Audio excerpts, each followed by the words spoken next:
नमस्ते, the freedom में आपका स्वागत है। मैं सुधीर। बिहार में अभी विधानसभा चुनाव की तैयारियां चल रही हैं। बस चुनाव होने ही वाले हैं और ऐसे मौसम में बाकी बातें तो जो द फ्रीडम पर होती रहती हैं वो रहेंगी ही जारी। हम चुनाव को लेकर के भी बीच बीच में खास किस्से लेकर के आते रहेंगे। जो रूटीन खबरें आप अखबारों में पढ़ रहे हैं वो तो अखबारों में पढ़ ही ले रहे हैं। इस नई श्रृंखला में हम लोग लेकर के आएंगे खास किस्से, बिहार की राजनीति से जुड़े हुए खास किस्से। राजनीति में बिहार किस तरह की राजनीति यहाँ होती रही और क्या क्या खास घटनाएं अभी भी हो रही हैं और होती रही हैं। आज से यूं कह लें कि इस श्रृंखला की शुरुआत हो रही है और काफी कश्मकश था कि किस घटना से इस श्रृंखला को शुरू किया जाए। तो ये आखिर में तय हुआ कि जब मुझे ये करना है तो मैं अपने विधानसभा क्षेत्र से ये काम शुरू करूं।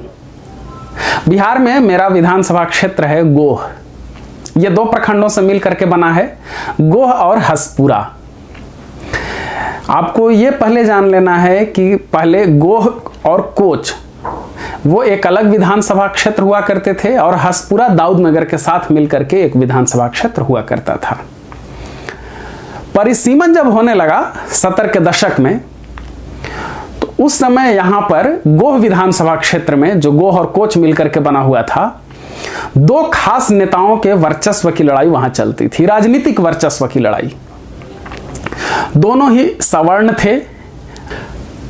राजपूत समुदाय से थे मुनेश्वर ठाकुर जो एकौना के रहने वाले थे, और दूसरी तरफ उनके प्रतिद्वंदी थे नंद कुमार सिंह।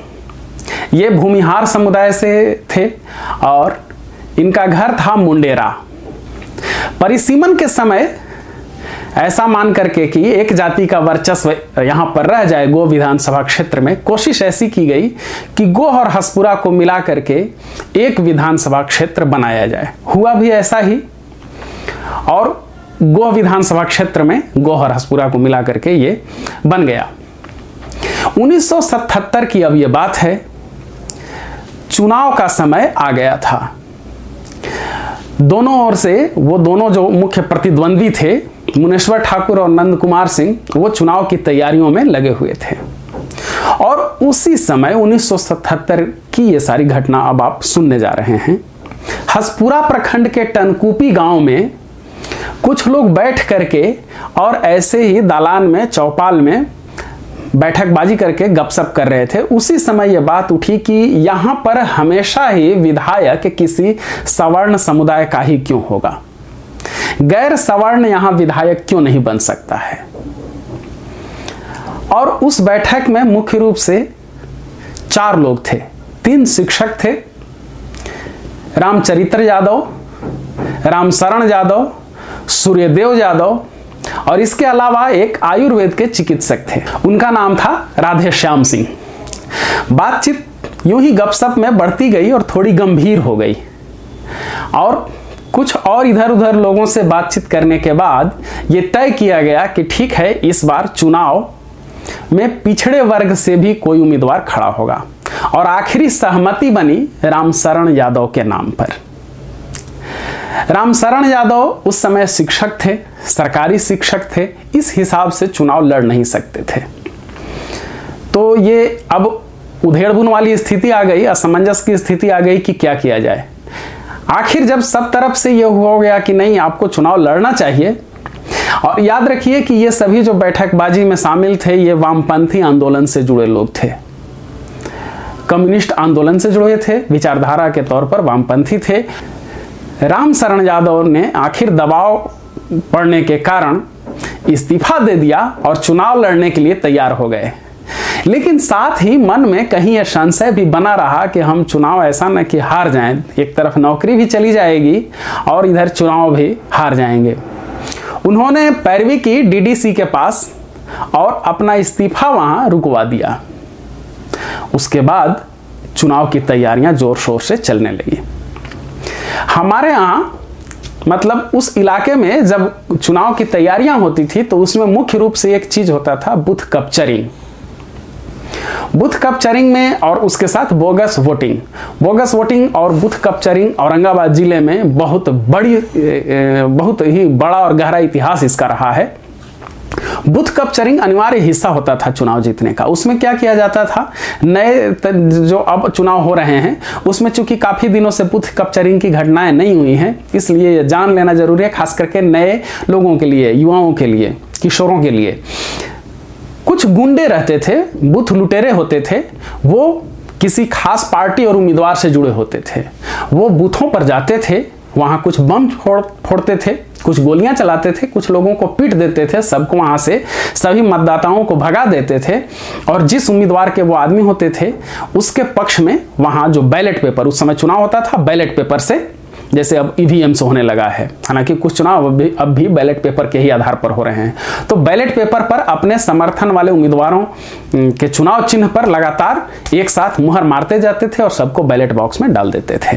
जो मतदान कर्मी होते थे उन्हें भी डरा धमका दिया जाता था, और इस तरह से वो पूरी तरह से बूथ कैप्चर कर लिया जाता था, बूथ लूट लिया जाता था, और वहां से सारे जिन बूथों पर ऐसा होता था उस उम्मीदवार के सारे वोट मिलते थे, काउंटिंग जब होती थी मतगणना के दौरान। तो चुनाव की तैयारियों में बूथ कैप्चरिंग एक अहम हिस्सा हुआ करती थी, और बूथ लूटने की तैयारियां भी दोनों जो सवर्ण उम्मीदवार थे वो करने लगे। एक सवर्ण उम्मीदवार ने कोइलवरी से बम बनाने का स्पेशलिस्ट बुलवाया और उस आधार पर वहां बम बनने लगा।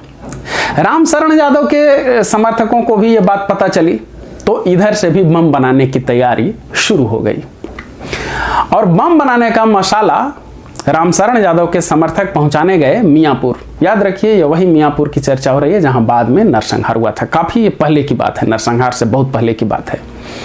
और वहां से जब लौट रहे थे मियांपुर से, तो रास्ते में पड़ता है एकौना।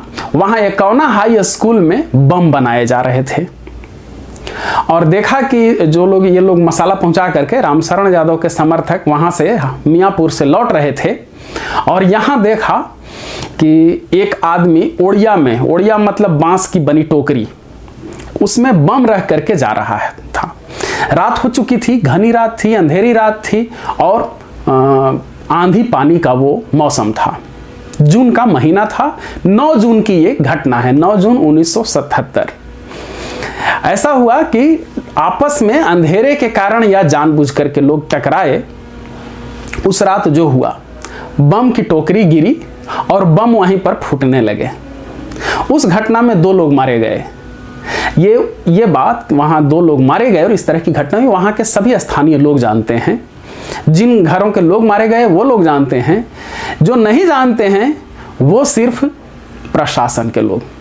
प्रशासन में मतलब सरकारी दस्तावेजों में कहीं भी इस घटना का उल्लेख नहीं है।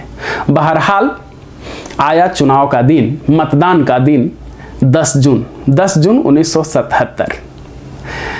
बूथ लुटेरे अपने काम में लग गए।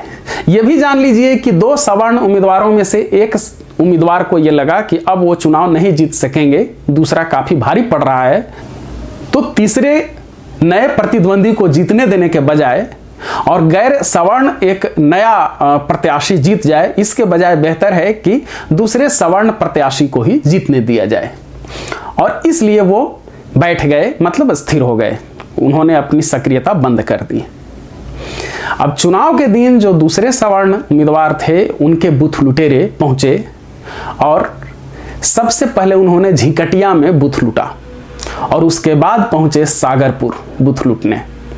सागरपुर में रामशरण यादव के समर्थक पहले से तैयार थे कि अगर कोई आया तो जवाब देंगे। वहां बूथ लुटेरे पहुंचे, जैसे ही उत्पात शुरू किया कि दे दनादन गोल से घेर करके चारों तरफ से छेंक करके और पिटाई शुरू कर दी।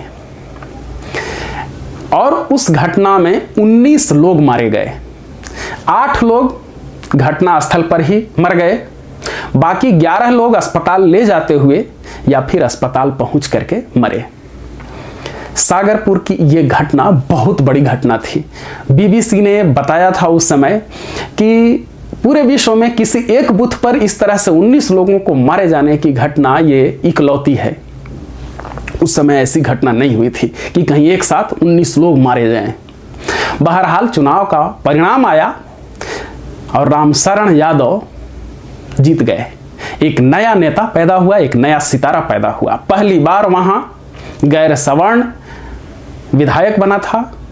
रामशरण यादव पिछड़ी जाति से आते थे, वो जीते और उन्होंने जो अपना इस्तीफा दे दिया था वो उस मामले में मुकदमा हो गया। वो मुकदमा हमेशा चलता रहा। आज रामशरण यादव हमारे बीच नहीं हैं, लेकिन जब पहली बार वो जीत करके पटना आए थे, पूरी दुनिया में चर्चा थी कि कौन वो विधायक है जिसके बूथ पर 19 मर्डर एक साथ हुए हैं। लोग देखने जाते थे। बिल्कुल ही साधारण सामान्य पहनावा था उनका, साधारण ढंग से रहते थे। कभी उनमें कोई विशिष्टता वाली बात नहीं रही। बिल्कुल जनता के सच्चे नेता के रूप में, सच्चे हिमायती के रूप में आजीवन वो बने रहे। बस से सफर कर लेते थे, लोगों के यहाँ पैदल चले जाते थे, गलियों में घूम लेते थे। और जब यहाँ लोग मिलने पहुंचे तो देखा कि ये तो बिल्कुल ही अजीब टाइप का आदमी है। रंग काफी गहरा काला, कपड़े एकदम ही जिस पर कभी आयरन न किए गए हों। पहली बार यहाँ पर पहुंचे थे पटना। बाद में रामशरण यादव और भी चुनाव जीतते रहे और गोह विधानसभा क्षेत्र से कुल 5 बार वो विधायक के रूप में निर्वाचित हुए। द फ्रीडम पर आप देख रहे हैं बिहार के चुनाव को लेकर के खास ये श्रृंखला, राजनीति में बिहार। हमारे साथ जुड़े रहने के लिए द फ्रीडम को सब्सक्राइब करें। धन्यवाद। जय हिंद।